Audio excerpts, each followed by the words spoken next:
This is 5-5. Determine the requirements for triangles creation. Number 11 asks us to list the side in order from the shortest to the longest. Okay, let's take a look here. All right, so we have A. We have the angles already given. So let's just label it with just the numbers first. We have 47 degrees, which is going to be less than 63 degrees, which is less than 70 degrees. Okay, let's write its corresponding letter. 47 here was angle C. Less than 63 is A, so angle A, which is less than 70, which is angle B. Okay. Now you just need to find its corresponding opposite side. So 70 tells you about this one here, which is going to be AC. So B is going to be for line AC. Okay, we can do 63 next. 63 tells you about this opposite line. So this is going to be BC. And then 47 is going to tell you about its opposite side here, which is going to be AB. AB.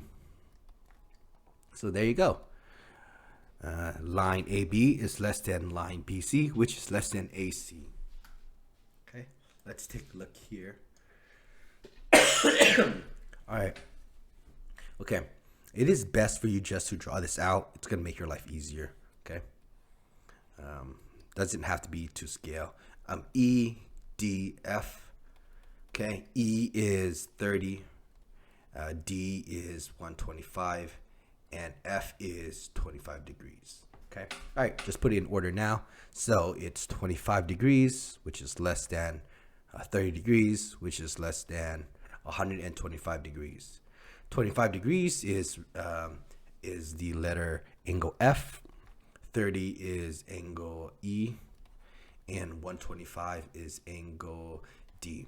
Okay, so angle F is less than angle E, which is less than angle D. Let's take a look at its corresponding side here. So let's do 25 first. Okay, 25 angle is going to tell you about this opposite side here, which is going to be DE.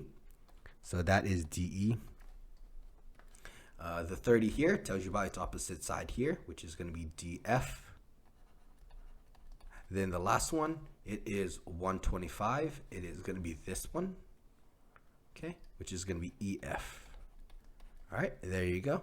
So line DE is less than line DF, which is less than line EF. Okay, so it is just giving you a disclaimer. When you do A, the image is given, so it's very straightforward. But B, when the image isn't given, it's best for you to draw it, then label it.